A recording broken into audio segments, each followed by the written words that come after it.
This is the Pro Football Report presented by BCWSA, a weekly recap of your Eagles and news around the NFL. Broadcasting live from Chickie's and Pete's, tonight's show is brought to you by Rob's Automotive and Collision, BCWSA, Chickie's and Pete's, Begley, Carlin and Mandio Law Firm, Penworth Financial Services, Penn Community Bank, The Capitol Grill, and Ventresca's LTD. We now go live to Chickie's and Pete's for the Pro Football Report, presented by BCWSA. Now, here are your hosts. From Inside the Birds, Adam Caplan, and voice of the Philadelphia Eagles, Merrill Reese. Hello, everyone. You're listening to the Pro Football Report presented by BCWSA right here on 1490 WBCB and 107.3 FM, and also seen live at WBCBsports.com. It's Adam Caplan, as the man said, from Inside the Birds. We've got our great beat reporter, Andrew DiCecco, and our special guest, a man who's been with the Eagles a couple decades. He's an Eagles insider. He's the great Dave Spadaro. Dave, great to see you. Gentlemen, thank you so much. 29th, let's see, 29th season. I was going to guess 30. That's amazing. 29 years. 29 seasons, 28 years. Wow. How heavy is that ring? It's very heavy, Adam. You have not seen the ring. Have you held the ring? Have you seen the ring? We don't talk about last year's ring, but sure. It is. But I usually bring it around and just give it to fans. It's a door knocker. It's not a ring. There's nothing you can do with it. It is so large that you have to have special protection and a chiropractor handy to wear it. But it is obnoxious. It is bling, and it is wonderful. And hopefully the Eagles will get an even bigger one this year. That's right. Who knows? You've got two. You've got two. It's been a great run. I mean, it's funny today. I got a call from the Pro Football Hall of Fame, and are you going in? No, I'm not going in. But they're doing some things, and they mentioned some names that are being considered out there. And one of the names in the conversation was Jim Gallagher. Now, Andrew, you're too young to know Jim Gallagher. So Jim Gallagher is one of only, I think, two media relations, public relations people in any team's Hall of Fame. Lee Remner is in Green Bay's Hall of Fame. Yes. And Jim Gallagher is in the Eagles Hall of Fame. And for those who don't know who Jim Gallagher is, Jim Gallagher worked with the Eagles for decades upon decades through the 60s, 70s, 80s. I think he made it midway through the 90s, late into the 90s maybe. And it's just like you think back like, oh my God, I'm the one who's been around. It's amazing. For that long, and I used to be the young guy, now I'm the old guy. It certainly feels come good. on, not as far as you know. Certainly, thank you. That's exactly you're not right. the old guy. That's the old guy. I'm the old guy. But it's really great to be around, and fantastic organization. Blessed to be a member of the Philadelphia Eagles. So we are here at Chickie and Pete's on Roosevelt Boulevard. It's Adam Caplan, Andrew DiCecco, and Dave Spadaro. So, Dave, let's get right to it. Yeah. You've been with this team a long time. To shut a club, your opponent out, I don't care what their record is. That's really impressive. Let's get your opening thoughts on the big win against the Raiders. Yeah, I mean, I think it was a needed win for sure. I mean, the 3 losses was taxing. I'll give you a funny story to begin. Sure. So on Friday morning, a couple of members from the Raiders alumni program came in. And really? They came to the NovaCare complex. Okay. And they had flown in on Thursday night. And they told us the first thing they did, they raced to get a car, and they wanted to turn on sports talk radio. Oh no, guys, here. And they wanted to hear. They wanted Get out of here. They wanted to hear if Eagles fans are as the reputation suggests, and they could not stop laughing. They were hilarious about the misery that Eagles fans are feeling or were feeling for a team that has been to 3 Super Bowls in the last 8 years. Has been in the last two of the last 3 Super Bowls, and has won 2 of the last 8 Super Bowls, and at that point was 8-5 in first place in the NFC East. And they're like, hey, we're 2-11, and we haven't won a Super Bowl since 1983. And all Eagles fans are doing is complaining. What is this town all about? And our point was that it's great passion. And so to alleviate some of that stress, some of that misery with a win over the Raiders, a team that is as bad as I've ever seen. It was kind of they call it a get-right game. It was a get-right game for the Eagles on every front. The offense came right out, scored. The defense played really well. The special teams did its job. No injuries. And combined with the loss by the Dallas Cowboys, the Eagles' magic number in the NFC East is now 1. Right. So let me ask you, Andrew, and we'll get to you and Dave because you're in there too. Locker room, because Sirianni kind of alluded to it. if you watch Hard Knocks, he's talking about shutting out the outside noise and all that. Sure, yeah. You've really go with a pulse of, because you talked to a lot of players, you've gotten to know them. Were they feeling it with that losing streak?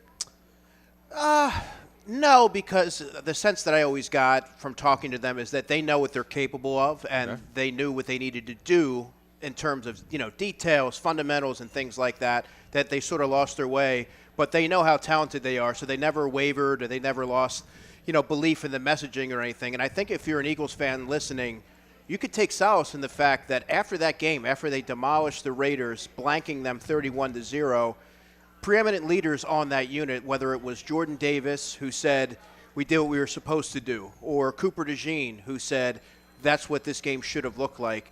They weren't feeling themselves, they weren't getting complacent, but they were more having a business-like approach. And that, to me, is the mark of a really good football team. And I will say this, I'll add, I agree with you, Andrew. I'll say this, I think that while that is all true, I think the Eagles really did feel relieved just a little bit. I mean, getting back on the winning track, winning does cure all ills, and this team knew it needed a win. And to have the Cowboys breathing down your neck like that, and to play the game the Eagles played on Monday night, where a lot of things went well against the Chargers, but the giveaways really cost the team. So to come out and do things the right way, I think they expected that to happen. And then when it did, I think they just felt really a pretty deep sigh of relief and like, hey, let's go and get ready for the Washington Commanders. And then when the Dallas Cowboys lost to Minnesota, I mean, that changes everything from a mindset standpoint. Sure. The Eagles need one win or a Cowboys loss to clinch the NFC East.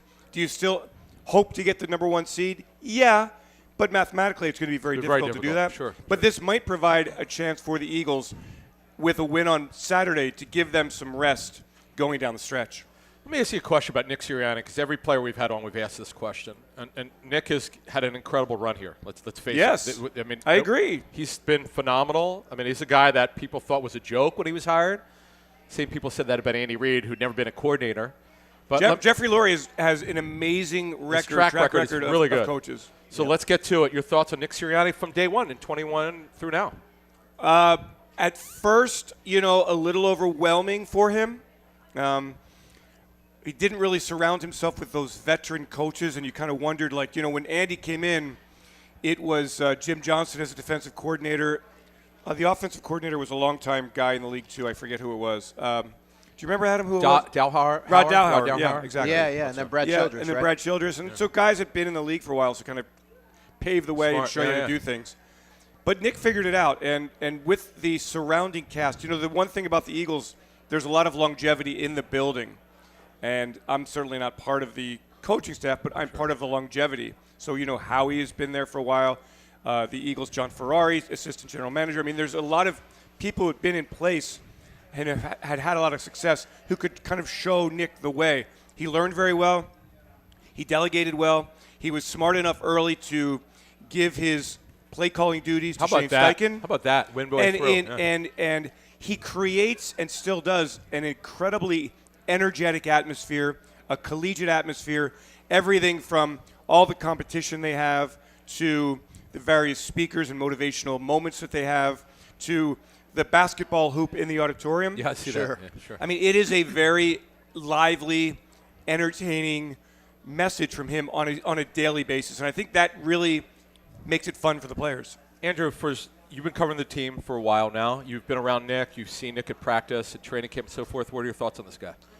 He has a lot of passion, and he's obsessed with the game of football, but he finds different ways to freshen his messaging, and it always seems to resonate. To be able to get, and Dave, you know this, to be able to get 90 players, I'm looking at it through the lens of training camp, to get all of those players to buy in, it takes a special kind of leader.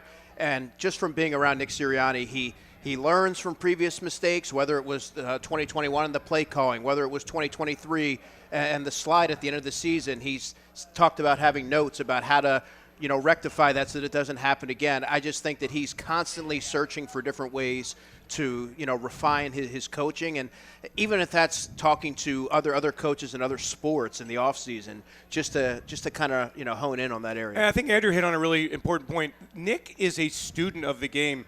there have been multiple instances where during a press conference he's asked about something and he'll cite case studies or various examples of moments during a game or, scenarios that he had researched, that he had prepared for. And this is a man who is completely obsessed with the game. And I hearken back to that first press conference when he's in an empty auditorium. All of the media are absent. It was during COVID, and they're up on a board, right? So they're up on a video screen, and he really stumbled. And he got skewered for his opening big time. press conference. Big time. Nationally, too. Right, and the seeds, playing with the and so, kind of squaring the circle here, the way that the Raiders organization, when they came in, they couldn't wait to sample the Philadelphia Eagles fan base, right? And when the media makes such an immediate verdict on a head coach, a hot take that is so premature, to have Nick weather that, I think he's a Philly guy. I mean, he's very strong internally. I personally think he's one of the best coaches, and his record shows it, that the NFL has had in the modern day. I mean, his record has been fantastic. Now, do you question some of his play calls? Yes. Do you wonder some of the things that he does, the methods that he has? Of course. And then you look around the league, and you see just how bad it is around the league, and you kind of go, hey, wait, we got something pretty special here in Nick Sirianni. And I think his win-loss record talks about that, speaks to that. Yeah, and Howie Roseman, you mentioned Howie. He's a longtime employee. This is another guy who's been incredibly resilient. You know, of course, what happened in 2015 when he was reassigned. He comes back with just incredible passion and energy. And he's hitting on his draft picks. I know, which is at the top of the draft, which they really first and second had round, not he's done. phenomenal. Yeah. He's actually one of the best drafters early. Yeah. First day, second day, third day is another story, but first and second day, phenomenal. I could. It's hard to know what he was thinking or why he's turned it around, but I got to bring up one guy. This made me think of, as you said that, I'll admit it, I never thought Jordan Davis would be a player because we saw he was grossly overweight. You wondered how he loved football because I was in a scouting report from talking to people around the league, and this kid is dominating now, Dave. You've been around this kid, and Andrew, you've been around him. Tell us about Jordan Davis. Isn't he? I mean, he's physical. He's penetrating. He's really played well against the run. He's added to the pass rush. A little bit, His durability has been terrific. He's made plays, and I think it's fair to wonder for the first couple of years of his career, would he make it? And then all of a sudden, midway through last season, you see a new Jordan Davis. Yeah, he also brings a lot of levity, right? I think that in the marathon that is an NFL season, you need that. But he's sort of taken on that role where he's never in a bad mood. He, is somebody whose voice resonates throughout the locker room. And I just think he's really grown into his role. Everybody progresses at different rates, and you can't expedite that. But for Jordan Davis, he's much more comfortable. He's in better shape. And I think that when you're playing well, that also lends to being, a little bit more jovial and things like that. Sure. But he has also stepped up as a leader. It's incredible. So we know they lost 2 weeks ago at the Chargers, but for this defense to make a big jump since the Bears game without Jalen Carter, Dave, it's pretty impressive to me. No doubt about it. And look, there have been a lot of great coaches in the history of the Philadelphia Eagles coordinators. I would put Vic Fangio up with any of them, obviously, right? The late great Jim Johnson. Yeah, I mean, his ability to identify the skill sets of his players and to tailor the scheme to those skill sets rather than trying to fit the square hole or the square peg into the round hole. Sure. And Cooper DeJean, all right, we know Cooper DeJean's a really good slot, maybe the best slot cornerback we've seen, nickel cornerback we've seen in recent years. You try to make him an outside cornerback, you give him a shot, you realize it's just maybe not quite there, get him right back into the slot position. Like I just think that coaching's great. The way that he's used the linebackers, the way he has brought back Nakobe Dean and accentuated his skill set. Yeah. A guy like Byron Young who's stepped up and become such a really good player. Former Raider, ironically. And, the way that Jalix Hunt Yes. has come from such a small school. And in year number 2, what we're witnessing here is a kid who's just played great football off the edge. You're right. To incorporate Jalen Phillips so quickly into the defense is impressive. So, it's a terrific defense, and it's a terrific Vic Fangio's an awesome coach. And that's part of the magic, too, of Howie Roseman and Jeffrey Lurie and Nick Sirianni. And it's a trust factor.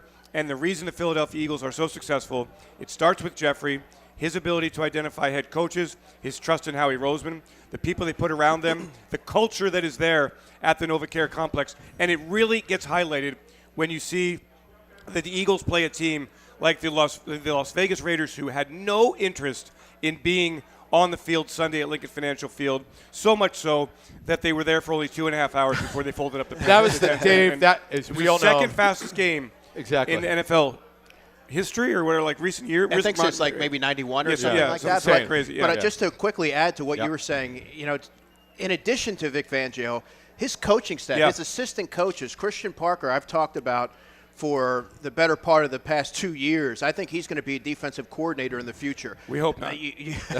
But you look at Bobby King, Clint Hurt. They do such a fantastic job of explaining the fundamentals and the whys behind what they're asking their players to do. And there's no mistake when you look across the board that pretty much every player has making notable strides in their development. All right, you're listening to the Pro Football Report presented by BCWSA right here on 1490 WBCB and 107.3 FM, and also seen live at WBCBsports.com.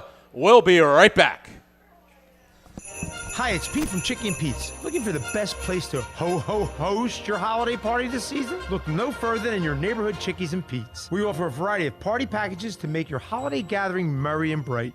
Hosting your own party? Chickie's comes to you with our to-go catering, complete with all your Chickie and Pete's favorites. Plus, add a hometown flair to any event with our Chickies and Pete's food truck, the Crab Fries Express. Your place or ours, take the stress out of the holidays with help from Chickies and Pete's.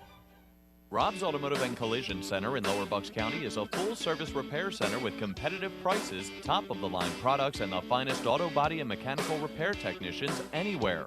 Rob's makes repairing your car easy. Same-day service guaranteed. Whether it's an oil change, state inspection, or a mechanical issue, Rob's will have you in and out and on your way. 2700 Veterans Highway in Bristol, 215-826-9200 for 24-hour emergency towing. Call 215-826-0250. This is Tommy Green from the 1993 National League champion Phillies. Every champion needs a good game plan. BCWSA and I want to make sure you have a game plan when it comes to conserving our most precious resource, water. Whether you're washing dishes, brushing your teeth, or watering your garden, there are ways you can save water and save money. Visit bcwsa.net for tips on conserving water. BCWSA, proven. When an Eagles player gets hurt, the team takes care of him. When you get hurt, the attorneys at Begley, Carlin, and Mandio will take care of you. They understand that a severe accident can be a life-altering event. You need a reliable teammate to fight for you. The attorneys at Begley, Carlin, and Mandio will get you great results. And if there's no recovery, there's no fee. Contact them today at 215-750-0110 for a free consultation. 215-750-0110 for a reliable ally that's on your side. We now return to Chickies and Pete's for the Pro Football Report presented by BCWSA. Once again, here are your hosts from Inside the Birds, Adam Caplan and Andrew DiCecco. All right, everyone, welcome back to the Pro Football Report presented by BCWSA right here on 1490 WBCB and 107.3 FM, and also seen live at WBCBsports.com. It's Adam Caplan and Andrew DiCecco from Inside the Birds, and our special guest is longtime Eagles insider, the great Dave Spadaro. We're Chickie and Pete's on Roosevelt Boulevard till 7 p.m. It's now time for this week's injury review, brought to you by the attorneys at Begley, Carlin, and Mandio. Contact them today for a free consultation at 215-806-3689. That's 215-806-3689. So we'll get right to the Eagles. They have a short list. Lane Johnson with this Frank sprain, which ended Mike Mamula's career. Mike was our guest, and we talked about that here on the Pro Football Report. But Lane is going to try to get back very, very soon as we understand it. We'll see what he does this week in practice, and we'll see. Today was a walkthrough. Right. I don't know yet if he was there. Interesting, Does the loss by the Cowboys change how quickly you want to bring Lane back? You don't really have to force him back against the Washington Commanders. But the fact that he's even being considered to play on Saturday is extremely encouraging for the Philadelphia Eagles. All you want is to have Lane Johnson on the field when the playoffs begin. And the same with Jalen Carter. If you can get those two players back and there's no further injuries, I mean, look, if the Eagles get a little bit of rest down the stretch here, guys, I feel that they can beat anybody in the NFC. Yeah, I don't disagree. Yeah. No, I agree. And they're healthy enough. Yeah, to your point, maybe they change their approach with Lane Johnson. We'll find out. But, I think Fred Johnson has done a nice job, filling in for the last 4 games. Very valuable, Andrew. Think about if Howie didn't reacquire him from Jacksonville because they traded Kennard. Yeah. They were running out of players, and he's a solid. He's just a solid football player. Dave, it's amazing to think me. about Fred Johnson's career, right? This guy's a journeyman. He was very upfront. He was very down on himself when he first got here. Yep. And you guys, so tell us about Fred Johnson, Dave. You've got really athletic, huge body. Jeff Stoutland believes in him. Didn't work for him really with the Bengals, with the Steelers. I think he was with Tampa Bay for a minute. Yeah. And all of a sudden he comes here. He's impressive. The Eagles extend him. I remember in that training camp back a couple of years ago, and he has ended up playing a pretty key role in the last couple of years here with various injuries at the offensive tackle positions, notably with Lane Johnson. But he's done well. Look, Jeff Stoutland likes to get these big pieces of clay and then mold them into really good offensive linemen, and Fred Johnson is an excellent example of one of those players. And so it just is amazing to me. Fred goes and signs with the Jacksonville Jaguars and just didn't find any traction down there. Was not playing well in the summer. So the Eagles kind of flipped the Jaguars a late pick. 7th, yeah. Yeah, and he's here and he's starting. He's playing well. And where would the Eagles be without Fred Johnson? That's And, why I and brought it of up, all yeah. of the free agents that Howie brought in, not a lot of them have worked out, right? Like, Uche, was doing well. Yeah, but Uche was doing well, but it's okay. yeah. Ojulari didn't work. Was Got injured. hurt, yeah. Adoree Jackson has stepped up and played well the Hanging last in couple there. of weeks. Sure. Yeah. But I would say Fred Harrison Bryant. Yeah, Right. A.J. Dillon, had his shot, Yep. and kind of after that fumble at New York, he hasn't played. It seems like Fred Johnson has been the marquee guy in free agency, and he was kind of an afterthought as the regular season was beginning. Sure, all right. So the other injuries, Jalen Hurts turned his ankle. We'll see if he shows He's up okay. in the injury report. Yeah. Saquon with the neck, if you saw him on the sidelines working it out. Yeah. Andrew, we'll see about Jalen Carter, not this week, but when he could return with the procedure from both shoulders, which we think is some sort of a shot, whether it's cortisone or whatever. But now let's get to the Commanders. The Eagles play at Washington, well, we should say in Landover, Maryland, Dave. Yes. We'll get to that later, that stadium, which is a nightmare. But at 5 Eastern, kind of an odd time, Jane Daniels will not play. He's got the left elbow dislocation. He re-injured it in the last game. They're being smart with their franchise quarterback. He's going to practice, but he will not play. Here's where the Washington's missed some players. Austin Eckler, who was their starter for the season. He tore his right Achilles in week 3. He's done for the season, right? They don't really have a third down back. Jeremy McNichols, I'm told, is kind of it because he's really good pass protector, but he doesn't give you much juice. He used to fumble a lot. But he's been in the league 10 years. He's been with a lot of teams. He started with the Buccaneers. Yep, exactly. Jason Light drafted him. Now, Chris Rodriguez took over because, talking to Washington, they wanted a physical back. Bill Jaworski, or not, Jacory, what's his last name? Krosky? Krosky Merritt. Yeah, Krosky Merritt, right. Jacory Krosky Merritt, right? He's not physical. Where was he taken? What round? Was he a 7th round pick? 7th. I think and he's their leading rusher. He's done a good job. Yeah. He's explosive, but he's not physical. They wanted a physical run game because with Marcus Mariota starting, you don't want him throwing a lot. Didn't they have that with Brian? What was the kid that went to San Fran? Brian Robinson. Yeah. They did, but one-cut guy, downhill runner. Yeah. They would have loved to have him now, but back then they thought Krosky Merritt could be that guy, but he's not physical enough. But Krosky Merritt, you'll see him on Saturday quite a bit. Other injuries, Luke McCaffrey lost for the rest of the season, broke his collarbone. Our friend Zach Ertz tore his right ACL. You just wonder. Yeah, you wonder if it's over for Zach Ertz. I feel for his family. It's terrible. It's terrible. And then defensively, this is how it's been, Andrew, for the season. So they're feeling real good about themselves coming into the season. We just talked about their offensive injuries. They lose both starting edges. Dietrich Wise comes over on a free agent deal. Right quad tear, he'll be out to next summer. That's a really bad injury. He went on IR week 3. Dorrance Armstrong tears his ACL. He's out week 8. How do you survive this? Yeah, you have to lean on your depth and probably some practice squad call-ups. Well, here's the thing about it. This means to me, coming out of last year, Washington goes to the NFC Championship Came out of game. nowhere. Yep. The window in the NFL can be so very quick, closed very quickly. I felt that going into the season, they went out and got Deebo Samuel. The Commanders were, to me, an old team. They're the oldest team in the NFL. Yeah, by the way. and that really kind of caught up with them this year. And it's you look at Washington, and you go, they're not the hot young team in the NFC anymore. They are a team where a year ago, if we had talked about who made the best pick in the 2024 NFL Draft, would it be Chicago with Caleb Williams or Washington with Jaden Daniels? 100% of the votes would have gone to Jaden Daniels. Now, I'm not sure you would say that, right? Jaden Daniels has been injured all season. Caleb Williams is leading his Chicago Bears into the postseason to top the NFC North. It's a crossroads kind of offseason for the Washington Commanders. This year is lost for them. That said, it's really, really difficult for the Philadelphia Eagles, for any team, to beat a team twice in 3 weeks. First things first, got to beat them on Saturday at whatever the field is called. Northwest Stadium. Yeah, Northwest Not Stadium. called FedEx Field. anymore, yeah. But I do think that there's a thought in me after watching the Raiders that teams like this just don't show up on a cold December day late in the season. It's just not going to happen for the Washington Commanders. Also, this is where they also got crushed in the secondary. Latimer, old guy, another old guy. They trade. What did they trade for him, Adam? They gave up 2 picks for him. Yeah. And were they significant draft picks? It wasn't at first, From the but Saints, they gave yes. Lattimore tore his ACL. He went on IR week 10.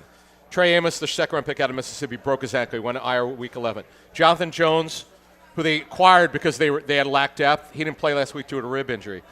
This is how bad it's gotten for them. Antonio Hamilton, who's been a dime corner, basically like a fourth or fifth corner, he had to start. Noah Igbohagany, who was a first-round pick from Miami. Dolphins, right. Who's actually, I'll give this guy credit. Yes, first-round pick of the Dolphins. He was a bust. He's actually played some nickel. He's played corner. He starts in Sainristil. He could play. He's basically I like their nickel. Sainristil, yeah. But that's it. Quan Martin out of Temple, and Will Harris has been around. They have nobody else, I Andrew. thought, Quan Martin, Illinois, no? He has no. But Will Harris and Quan Martin, right? Illinois, right? Quan Martin was a team captain, right? Good player who could play nickel. But they're running out of players. Bobby Wagner, I'm told, doesn't move very well anymore from tape. Frankie Louvu, Mr. Blow up the tush push, as you know. Foul. Yeah. Von Miller, you talk about it, Dave. You know, this is crazy for those locals. Jacob Martin, who was a good player 10 years ago, he was their 5th edge to start the season. He starts, they ran out of players, Andrew. You know? Yeah, that's the situation that they have. Yeah. By the way, Martin, the safety, he played at Illinois with Quan Martin played with Sidney Brown. They were the 2 safeties there. Quan's a pretty good player. So what's your point here, Adam? The point is, you guys, you work for the Eagles, so you're a team employee. What is your point? You guys are looking good here with matchups. Yeah, of course. They're 4. What's the record? 4-10. Yeah, that's why they're so bad. Yeah, I mean they've suffered injuries. You lose your starting quarterback. The offense doesn't score many points. The defense has been horrendous. They're old. They had the pressure of expectation this year after sneaking up on teams last year. And let's face it, getting lucky in a lot of games. The Hail Mary game, for example. Oh, yeah. A lot of late wins.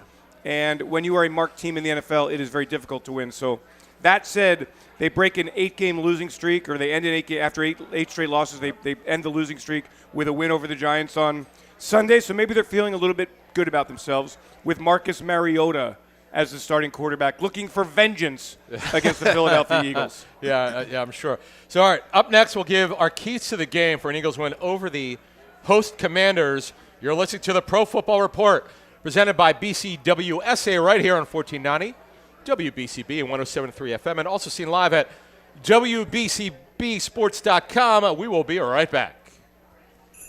Hey, it's Pete reminding you Chickie and Pete's gift cards are the gift that always fits and always gets returned. All holiday season long, buy a $50 Chickie and Pete's gift card and get a $10 Chickie and Pete's bonus card. Then follow our socials for the days of Chickie and Pete's double bonus days. Get 2 $10 bonus cards for every $50 you spend. Year after year, the gift that always fits and always gets returned. Gift cards from Chickies and Pete's. Your day-to-day life is hectic between having to pick up the kids, make dinner, the countless other tasks that you got to get done. Rob's Automotive and Collision is there to make your life a whole lot easier. Make sure you take advantage of their spacious waiting rooms, the large flat-screen TVs, complimentary coffee and muffins, and free Wi-Fi. So even when you do have to stop, Rob's is there to make you feel right at home. Give Rob's a call today at 215-826-9200 for any of your auto repair needs.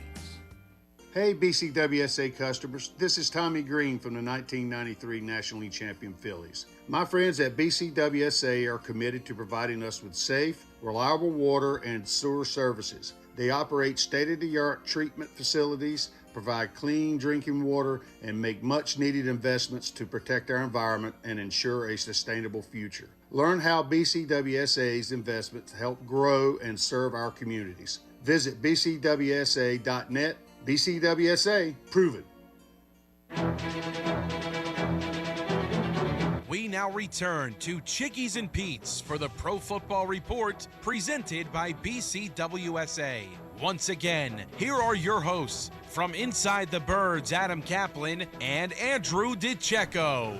All right, everyone, welcome back to the Pro Football Report presented by BCWSA right here on 1490 WBCB and 107.3 FM, and also seen live at WBCBsports.com. It's Adam Caplan and Andrew DiCecco from Inside the Birds, and the great Dave Spadaro, the Eagles insider on X. You.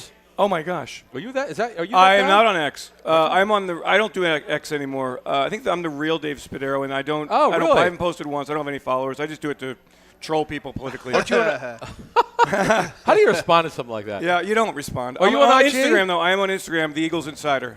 Nice, man. Yeah, thanks, buddy. Nice, man. You always post like pizza pictures. Well, every once in a Adam, while. yeah. On IG, I mean, what, you know, am I going to put Not news like out on sexy pictures of you without a shirt on or anything fun like that. You know, I am 203 pounds. You're looking great, pal. Svelte. Yeah, Svelte Adam Caplan. Andrew, are you a big social media guy? Only because I have to be for my job. Right. But I only post business-related, like work-related stuff. Have you had any vacation But on IG, pictures? you do a lot of personal stuff, which is good, though. All the music stuff. I like that. Yeah, the music stuff, yeah. So I'm really into music. But I don't no vacation pictures or anything like that. Nothing of you lying by the pool? No, In L.A., no. you were in L.A., though, last week, right? Yeah, but nothing by the pool. More like a music venue and things No like pizza that. joints? By the way, do you get any pizza when you're out there? I went to the Rainbow Bar and Grill, the famous Rainbow Bar and Grill, and had a really good pie there. All right. Interesting. All right, everyone. It's time now for this week's Penworth Financial Keys to the Game. The key to your financial future is Penworth Financial. Call them today at 267-997-4503 or visit them at penworth.com. All right, let's get to it. Eagles offense, Dave. Last two games, look, running game's been better, Dave. How are we feeling about Saquon Barkley and Tank Bigsby against Washington? Yeah, I feel good about the Redskins. Or the Commanders allow, I believe, 134 plus yards per game on the ground. I think they're 28th in the league against the run. They don't generate a ton of pass rush pressure either. Yep. There's not much of a threat on that defense. I feel like a key to the game, of course, is, look, I always start with turnovers. The Eagles are 41-2 when they win the turnover battle with Nick Sirianni as the head coach. Wow. But I think they can run the football, and I think they've shown signs here of having an improved run game, hitting the edges a bit more, moving defensive linemen laterally effectively. I think that's been really promising for them. Yep. Tank Bigsby, I know fans have been calling for him.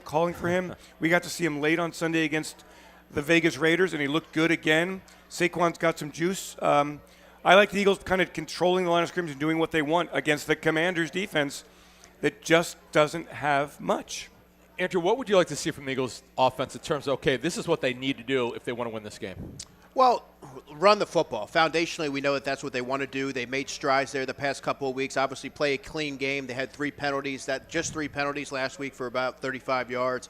But really lean on Saquon Barkley, work in some Tank Bigsby, and continue to build on what they were doing in games against the Chargers and the Raiders when, under center, mixing up, a little pony package in there. And motion. Really, a lot of motion. That was a lot crazy. of motion. Yeah. Because I think teams like this are really good to refine that, against and work on that moving forward into the postseason. Dave, it's interesting because people were on Kellen Moore for 2 months. After that great game against Green Bay in Brazil, and the offense sputtered for a couple months. Then, all of a sudden, more motion. Hurts was getting more comfortable with him. Well, I know the Charger game Hurts turned the ball over. I'm not excusing that. But he did a lot of good things in that game. He made some great throws. He did do a lot Dave. of good things in that game. And my big thing is, we put this on IG for our show, is about when Jalen is decisive, because he's got a strong arm, he looks like you go, wow, where's that been? Because it's a really good throw. He made some really good throws last week. Made some really good throws. Gave his receivers an opportunity to catch the ball through with some anticipation, And some inside, which at too. times he does not do as much. And look, I think sometimes you need that game where you have the step back game and you take some chances. You turn the football over and you go, okay, well, it's okay. I know we lost the game, but I'm going to take the positives out of this and I'm going to come out slinging. And when you get time, look again. Go back to Fred Johnson and the job he did with Max Crosby. A lot of one-on-one. He got beat once in the red zone, but I mean that's going to happen. Max Crosby is just a terrific football player. I feel like Jalen is kind of starting to really feel it a little bit, and it's really interesting that. I always love underdogs. Darius Cooper. Yes. Who you guys should get on the show. He's a great kid, a great story. The story's amazing. Yeah. He's getting a little bit of time here and there, a little bit more time, and he had a catch. He's had a couple of PIs the last 2 games. Blocked for the run game. Really good blocking in the run game, and I just think the weapons are starting to open up a little bit. And I really love the way that they used Dallas Goedert in motion, the way they moved him around the formation. The routes were varied, and he killed the Vegas Raiders defense. So, and he got both AJ and Devontae involved in the game. And so sometimes that is a challenge, but it's all going to start with the run game. I think they come out running on Saturday, and I think they'll have success as long as they avoid the negative plays. If they can avoid playing from behind the sticks, this offense I think will be okay as the offensive line gets healthier and healthier. So, Dave, a key point here, and you were saying it in passing, is limiting mistakes. They only had 3 penalties. DeJean on the personal foul, which you shouldn't have had. He got caught. Tyler Lockett got in his face. Yeah. But you can't push him. You can't push him. Yeah, you can't. Exactly. He Can't flopped. do that, He right? flopped. The veteran baited him. Right. Sidney Brown had another, and Tyler Steen had his usual one.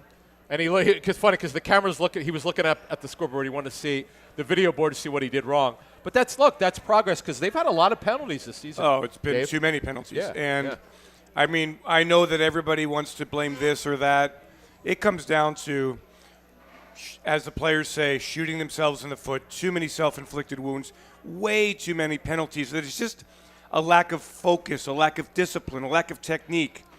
And so I think you have to put an emphasis more on how you practice, how you buckle down, how you focus, how you really play with urgency. And clearly the Eagles played with more urgency against a terrible football team on Sunday. And we'll see if that carries over to Saturday against another really bad team. So, But it's a divisional game. Look, I'm not taking anything for granted. I just know this. The Eagles are being presented here with a scenario that's much more favorable than, I'm sure, the conversation you had last week. If you win on Saturday, you can really what are your chances of getting to the number 1 seed? Very difficult. Very difficult, right? Very so difficult. Does 2 or 3 really matter that much? I'm not sure it does. You're playing San Francisco, you're playing Seattle, playing potentially Green Bay in the playoffs, you're hosting that game, and then you're playing the 2 seed or the 3 seed, which could be Chicago. Mm-hmm. So if you can strategically rest some of your starters and get them ready down the stretch for that playoff run, again, I feel great about the offense. So, Dave, 7 snaps, 2 sacks for Brandon Graham. You've been crazy. around him a long time. What do you make about his How does he do transition that? inside? Yeah. And do you have Crazy. a favorite Brandon Graham story that comes to mind? Yeah, well, in life, everything about Brandon Graham is a scream. I mean, he's I did a lot of things with Brandon while he was retired, and he always had the itch. We talked about it for weeks and weeks before. Oh, really? It actually Yeah, happened that he was going to come back and play. He kind of knew that there was an opportunity, possibly. Why to do you think that. so? What will you think he was like? He never could get out of his mind that he wanted to play. Yeah, Like, what? I think he felt he still had some gas left in the tank. And remember the last time that he really played a healthy game was the Rams game last year. He played very Unbelievable well. that game. Yeah. Look, I think a lot of it is. I mean, the Raiders gave him a chance to play a little bit here. Like he was much better than what the interior of the Raiders offensive line was. Fair enough. I like the move down. Left They got a lot of really yeah. good. They really have had to focus offensive lines. Focus on Jalen Phillips. That opens up Brandon Graham for one-on-ones, and he was quick off the ball. He was powerful. He was direct to Kenny Pickett, and that kind of game helps in so many ways. We look at Brandon Graham as kind of a leader of the team. Sure. And he is. But when you're not really playing that much or that well, that message only goes so far with some players who haven't been around, who kind of go, okay, old man, we hear you, but you can only say so much. Now that he's had some success, had two quarterback sacks, I feel like his voice, his enthusiasm, his energy will be felt more and more. And it gives them another option inside that defenses continue to move pieces around. It's another piece of weapon. It's another weapon for Vic. The offenses have to be accountable for Brandon Graham now. And I like him inside more than I like him on the edge. Yeah. Andrew, since you brought up Graham, let's flip. But I don't really have a funny story about BG other than Or a favorite. Yeah, I mean, a favorite story about Brown. I mean, I've had so many moments with BG coming back from the 16 years. The 16th year coming back into the fold. He was just like a little kid. He was like a little rookie, and the joy that he played with this, which is a big word now being used with the Philadelphia Eagles. The energy that he had, the happiness that he had of getting this one final chance. It was really fun to see, and it was really cool to see him smiling, and it was just genuine. Well, his energy, Dave, you know. And I think it's very genuine. When I play golf with him at the Mid-Penn Bank Classic in Hershey, I could tell you, I told him this, we were sitting down, I said, dude, being around you, I just feel different. You can't have a bad day. Yeah, exactly. It makes everybody feel good around amazing? him. Yeah. And that's the strength. It's That's a the power. self-lifting, That's the isn't it power. crazy? Yeah. I never felt like that. No Yeah. offense, Dave, but I've never felt that with anyone around me before. No or Andrew, offense no, I'm taken. just kidding. But, Andrew brought up Graham and Eagles defense versus the Washington offense. I'll say this about Washington. Yes, they're having trouble at quarterback, obviously, because he's hurt. Eckler is lost for the season. They've had receiver injuries. Their line is really good. Tunsil's having a great year. He wants a new contract. If he plays. Josh Connolly's been a good story. He was a left tackle at Oregon. He's now playing right. He's great up pretty well. So they've talked about this Chris Paul, who's their strongest lineman physically, but he's super raw, Andrew. He's their left guard. So we'll see about that matchup. And Tyler Biadasz is still there. Eagles know him, former Cowboy. And Cosme's come back well from his ACL injury. So it's a good line. Not great, but it's a good line. This should be a challenge coming on Saturday.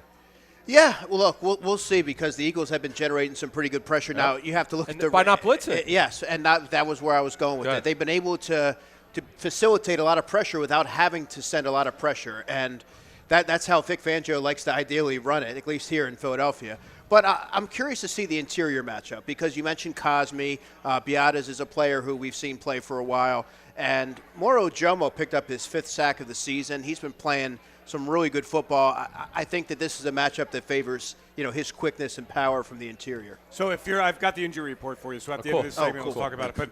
But you guys don't have it yet, but I do. That's why I'm the insider. Be quiet. If you are the general manager of the Philadelphia Eagles, and you look and you go, okay, my defensive line, my interior, Jalen Carter's going to be going into year 3 next year. Jordan Davis goes into what, year 4 next year? Yep, 5. They picked up the 5th year. And Moro Ojomo will be year 4. Okay, and that's on a 4-year contract. How are you handling those contracts, those players moving forward? Not easy. Wow. Not easy. And Can you keep all 3?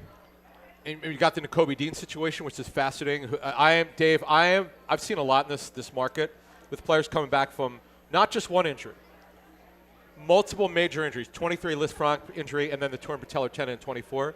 To be playing at this, he's playing elite football. He is. I've not seen anything like this before. Your here. first-round draft pick last year is Shahad Campbell. Who, by the way, wasn't playing badly. He was playing well. Yeah. I mean, you can't get, and then you got Cooper DeJean, who's in his 2nd year. You're going to have to look at that at some point. Yep. You've got Q, of course. I think Reed Blankenship's contract is up after this year. He changed agents. Yep. Yeah. So good problem to have. Yeah, that pendulum swinging as you're outlining it, because eventually you're going to have to start paying some of these defensive guys. Absolutely. And you're going to have to start drafting. It's happening right now. Yeah, and you're going to have to start drafting offensive players. How much time do we have, Chris, in this segment? All right, we got 2 minutes. All right, let me give you a little bit of the injury report today. Do. It was a walkthrough today. Okay. Barkley did not practice with a stinger. Of course, Carter and Lane did not practice shoulders and foot, respectively. Okay. Dickerson did not practice, calf injury. Same one. Yep. Fred Johnson, ankle injury, same thing. Oh, Fred, okay. Yep. Cam Latsu, a stinger. Ooh. Yeah. So we'll see. Okay. Bigsby limited with an illness, and then Bond full, Phillips full, Cameron Williams full. Okay, so the ones with Jalen Hurts not on the injury list. Okay, good. With the left ankle. And did you say Lane worked at all? Lane did not work. Did not. All right. Short week. That's not good for him to play. All right. Well, good stuff, guys. Again, no need to rush Lane Johnson back. I agree. Sure. Win the game, Yep. and then figure out what you want to do. Is it ridiculous to think, well, let's win the game first? I agree. And that was the Penworth Financial Keys to the Game. The key to your financial future is Penworth Financial. Call them today at 997-4503 or visit them at penworth.com. We'll be right back. Chickies and Pete's reminds you it's a wonderful life. The last thing I remember, I was outside Chickie and Pete's. Of course, George. Chickie and Pete's is Philadelphia's most decorated and award-winning restaurant. I give each of the kids a Chickie and Pete's gift card. It's the gift that always fits. It's almost as good as getting your wings. Yeah, that's right, Clarence. You can get your wings at Chickie's, and crab fries and lobster pizza and a hot beef sandwich. You see, George, it really is a wonderful place, this Chickie and Pete's.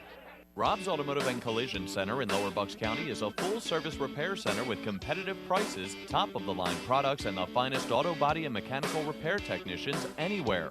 Rob's makes repairing your car easy. Same-day service guaranteed. Whether it's an oil change, state inspection, or a mechanical issue, Rob's will have you in and out and on your way. 2700 Veterans Highway in Bristol, 215-826-9200 for 24-hour emergency towing. Call 215-826-0250. This is Tommy Green from the 1993 National League champion Phillies. Every champion needs a good game plan. BCWSA and I want to make sure you have a game plan when it comes to conserving our most precious resource, water. Whether you're washing dishes, brushing your teeth, or watering your garden, there are ways you can save water and save money. Visit bcwsa.net for tips on conserving water. BCWSA, proven. We now return to Chickies and Pete's for the Pro Football Report presented by BCWSA. Once again, here are your hosts from Inside the Birds, Adam Caplan and Andrew DiCecco.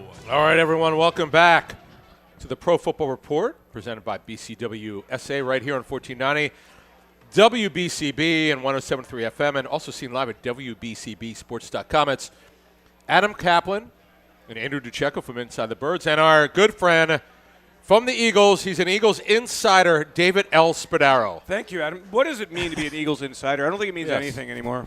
Well, I didn't ask you that. What do you say? I guess I did, so go ahead. It means great things. It's fun. That's for sure. I don't think there's any breaking. Like, we don't break any news. Sure. You know, we used to back 20 years ago, but that's not our thing anymore. How'd you get there, by the way? I started with the Eagles. I came out of college, and all I wanted to do was be the next Merrill Reese. Really? I didn't. Yes, you want to be a play-by-play guy? I did. I did play-by-play at college. I did basketball play-by-play in college, and I loved it. And then I started sports writing for my hometown newspaper, the Westchester Daily Local News. Oh. Nice. Shout out to them. And then we started a publication called Eagles Digest before you were born. Yeah, no. In 1989. I was a full of subscriber. ads. Buddy, thank you. Full of ads. I was about Thank to ask you about the origins of that. Yeah. It was a publishing company in Miami, and they had the Steelers, the Dolphins, and the Saints and the Eagles. And then the Eagles in 1997, while we were still housed at the Vet, gained permission to build the NovaCare Complex and Lincoln Financial Field, got all the funds. Our brilliant sports marketing vice president, Len Komorowski, a genius in the business, who later went on to become the president of the Cleveland Cavaliers, created an in-house media team, and I joined the Eagles organization to help run the media team. And our purpose was to create inventory, build an audience, and sell the inventory. And that was through television shows and print, and then especially the internet, which had great success doing that, and then that's just kind of mushroomed from there and gone in a bunch of different directions. You guys were the innovators. Let me tell you, Joe Banner and whoever was there then, and Gordon after Joe. I worked for you for a few years, and I could tell you that Eagles Live show, Andrew, this live program that he would have, people would call in from like Netherlands. I had a guy at the game Crazy. at the game on Sunday come up to me and say, "Hey, Dave, I used to be the one who would call the show from. I was on tour in active duty in Afghanistan. Oh my God! Wow! And I was like, holy moly! And that happens to me cool. all the time, especially like when we go out to LA. You know, the LA game, there were tons of Eagles fans, and so many of them are transplanted Eagles fans, and you really get a sense of like how many Eagles fans there are around the world. And my job has always been to connect the organization's message with the fan base through all sorts of media, live events. I've done both of the Super Bowls and, anything that, and we have so many different corporate events and fan events, and they give me a chance to kind of format all the events and host them and carry forth the message of the Philadelphia Eagles. And, fortunately we've had great success. Like I was talking, I was a friend of mine with the Cardinals. I was on the phone with him on the way up, and they're going through a miserable season. And Jeffrey Lurie, since he's been here, 31 years. It's going to be 20 playoff appearances. This has been a tremendous, tremendous run of success. What's his secret sauce, Dave? Jeffrey. So I'll give you a story. So we win the Super Bowl, as you know, and then we have the ring ceremony in July.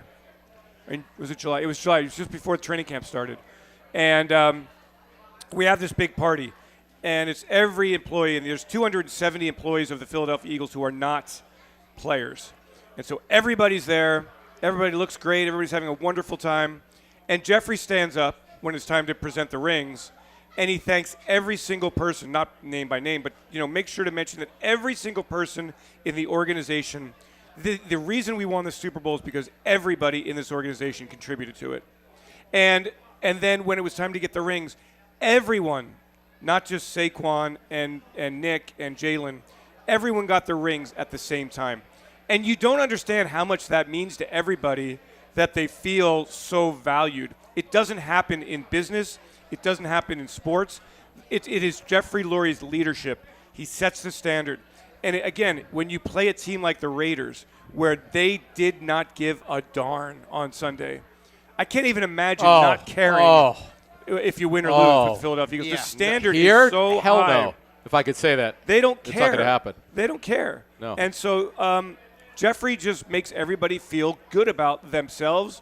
He has very high expectations. If you do not perform, you will not be there for long. But he's very fair. He encourages everyone to push the envelope, and you feel like your voice is heard. And so and he throws a lot of resources at coaching, analytics. The field, when you look at all these grass fields around the league, they're all torn up.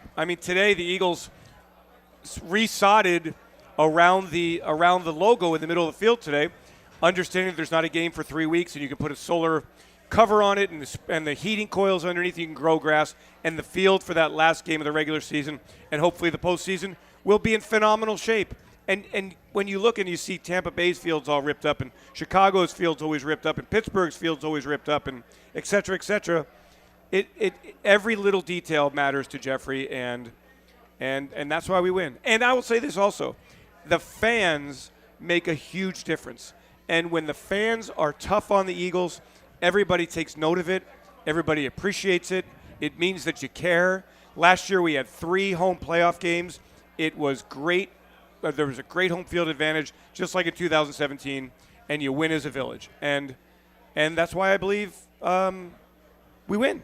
That's why I believe the Philadelphia Eagles are such a class organization. And he hit on 2 things here, Adam. He hit on head coaching. Every coach he's hired, right, Andrew, has made the playoffs. And it's amazing. And the line of succession at quarterback has been strong. Mm-hmm. The line of succession at left tackle has been really strong. The philosophy is to build the offensive line, the defensive lines, and that's why you have sustained success. And I'll give you one more. You got to give Jeffrey credit for sticking by Howie. Think about that. All the struggles he made, he instead of firing him, he re-signed him, Andrew. Most owners would have fired Howie, and you got to give Jeffrey credit. Why? After when? After what happened in with 2020. I'm going back to 14. After the debacle, after Chip started falling out, and what happened with Chip, and then the year that Howie got reassigned, some said, you know what, it's not good. I don't need this guy here. He stuck by him. And you give Howie credit. His resiliency is remarkable. Yeah. His energy and passion. You talk to anyone who's ever dealt with him from another club. He's relentless. When he wants something, he doesn't stop. He clearly has some really good relationships because he gets deals done. He does. Absolutely. He does. He's great. Agents, you'll say this about agents will tell you, Andrew, you deal with a lot of agents like I do. Yeah. When he wants something done, a deal done, it's going to get done. He's just very aggressive. Why is he the number 1 GM in the National Football League? Because he knows how to roster build as we move forward here, Dave. Yeah. That's what makes him great. He just gets it, and it started by Jeffrey understanding how do you win offensive, defensive lines. I remember talking to Joe Douglas about that this. was an Andy Reid. It was, but they all got it. Yeah. Okay, they all got it. Jeffrey knew you got to throw to score. Now, it's a little different. Throw early to score. Go ahead and run to win, but a little different now. That's okay. You got to change up. But you mentioned earlier in the show, Dave, is that it all works together. You have to figure it out and communicate, okay, how are we going to win? We're going to build on the lines. Nick's got to communicate. He's got to hire good staff with Howie's assistants. And then Jeffrey's got to, you mentioned the resources that he gives them. this is why they win, Andrew. How you grew up here too, not just a reporter, but you grew up here. Yeah. You've seen it all. Yeah, and kind of hearing the way that Dave just outlined that really puts everything into perspective, because I'm only really able to speak on the years that I was covering the team, and you could see the investment that he puts in the team, and just the resources and support. And you look at Howie Roseman leaving no stone unturned, being resilient and aggressive if it means bettering the football team. I mean, that matters, and that resonates with every player who comes through that locker room. They're well aware of it. And then hiring coaches who have the emotional intelligence, right? I mean, that's Jeffrey's brought up before, right? As yes, big buzzword. Yeah, I just think that they've really done a nice job collectively of establishing the culture there that makes it a place that everybody wants to be. I mean, you hear that from players all the time. Culture, what does that mean to you, Dave? It means that, here's, again, I've never worked anywhere else, but sure. I'll give you an example again. Speaking about the Raiders. So the Raiders people come in, we have breakfast, and we do a little tour of the building. And these are people who are running their alumni program. And so Marcus Epps walks by. Former Raider. And I said, yeah, former Raider, Marcus Epps. You guys knew each other, right? And he goes, well, not in that building. Because in that building in Vegas, the team does not interact with the rest of the organization. Wow. With the Eagles, our building is relatively small by NFL standards. Everybody kind of commingles. We all eat in the same cafeteria. Our paths cross. They learn who to trust, and they will learn who's part of the team. So if they want to get, for example, tickets to a Sixers game, they know who to go to. If they want to get extra tickets or whatever, they know where to go. And it builds a community. It builds a team, not a football side and a business side. And when Chip Kelly came in, Chip divided the building. And you cannot have success if you are not all in it together. Hence, you can't be great without the greatness of others. We all we got, we all we need. These are slogans. Time to hunt or whatever they say. Yeah, these are Well, last year was we all we got. Or last year was you can't be great without the greatness of others, because it really takes powerful. Everyone, and it's not just the players, coaches. It's everyone in the organization feels that they have a little tiny part. If they do their job, sometimes you're not going to like it. During that Super Bowl ring ceremony, they played a clip, a video, great video, and during it, there's a spot of Nick saying, everybody's here for a reason. Everybody here has a role. You may not like the role, but you're here for a role. And there have been times in my job when I'm going, man, I'm not down with what they want me to do right now. And oh wow, yeah, really, but you have to come to grips with it. And sure. And if you don't, that's life, man. If you don't want to come to grips with it, and I think a lot of people, we all go through that. A lot of people, and I think a lot of people turn and head the other way. With the Eagles have been able to make sure that the people who are there for the team first and for their individual success second. And that, and certainly, look, Jeffrey here's another thing that he does. With the way they structure contracts and the way they kick things down the road. A lot of teams don't do that. No. And here we go. Let's go be the Washington Commanders. Yes, that's right. Go Birds. All right. I'm ready to go. Special thanks to Dave guys. Spadaro. Thank you, guys. Thanks, Dave. Andrew DiCecco. We will be at seeing Chickie and Pizza Marlton. Next week it'll be Jeff Mosher and Andrew DiCecco. Thank you for listening. We'll speak to you soon. You're listening to 1490 WBCB and on your FM dial at 107.3 W297CL Blvd.